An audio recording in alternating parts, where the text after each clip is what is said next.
And again, getting back into cover crops and such, this is some cover crop that, well, these are actually oats we're using as a cover crop for this area down here.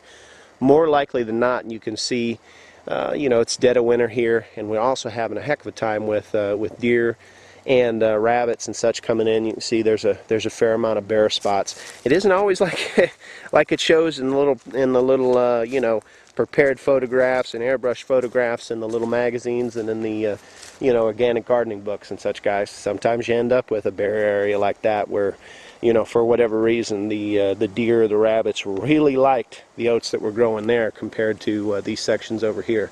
That's life. That's real world. That's how it goes.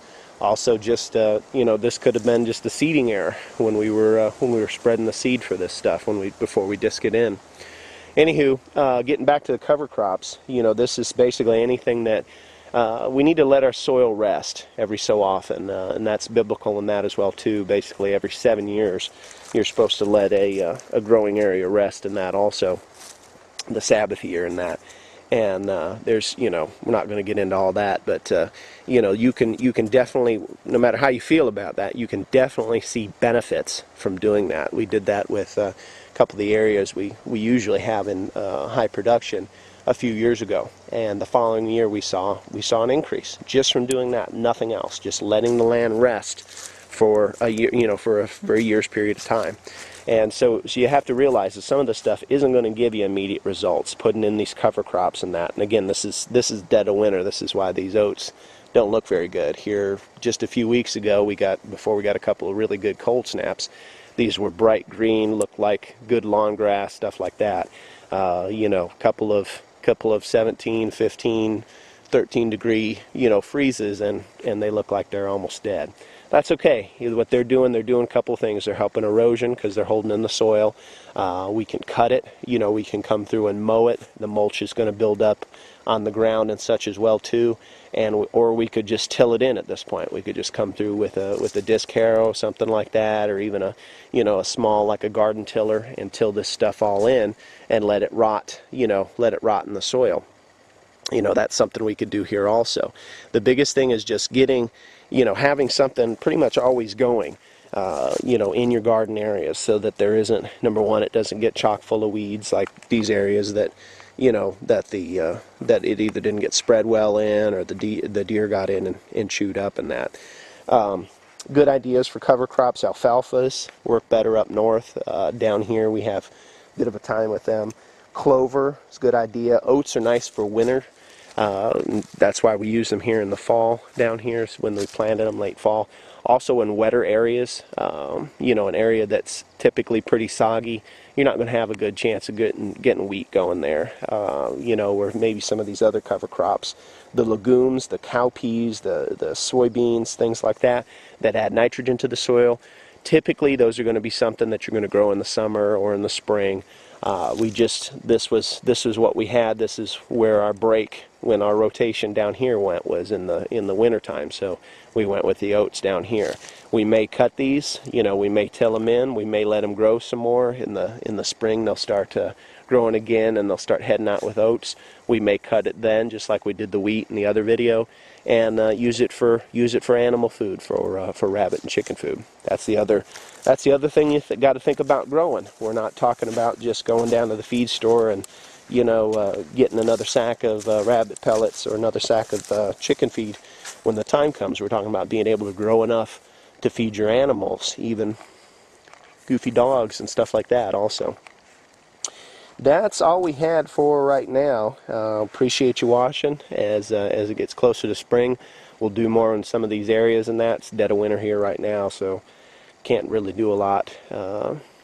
Fall garden didn't really work out all that well. The carrots did really well. The peas and the broccoli we had mixed results with. Basically had a pretty good infestation of wild rabbits in there. Shot a couple of them, trapped a few, but boy, around here it's like they must just have a little bunny factories all around in every hole and hollow. So we got something out of it. We got some meat out of it, but in the same token, you know, the fall garden suffered pretty good from that. And fall gardens typically are a little risky in that as well too. So just something for your planning. and we appreciate you watching, and such and such and such and such and such. Have a good day. Okay, and we're getting a couple areas here ready to plant some potatoes in. We're going to do show a couple things here. We're going to do some trenches, plant them that way. We're going to do a couple in mounds like this, and then we're going to do some with the straw and such. One thing I wanted to show you, I get a lot of grief from some of these diehard liberals here on YouTube that, you know, if you ever put, you know, one guy even told me, if you ever put 1 ounce of chemical fertilizer on the soil, everything is forever going to be dead in there. And oh my God, you're just killing the earth, and you're just such a terrible guy. You're Satan himself. You know, you're up there with Obama and the Antichrist. Well, this area, hey, look at that. There's another one. Oh my God, earthworms. Earthworms in an area where we put a little 10-10-10 in the last year or two? No, that couldn't be. No, it must be a fluke of nature. Hey, there's another one squirming around down there. How could this be? I thought that primordial beasts and all these crazy things, you know, all these comments that these liberals make, you know, that you know, if you ever put 1 ounce of fertilizer, of commercial fertilizer, on the soil, it will forever destroy it. And oh my God, you can never grow anything there again, and there won't be. Damn.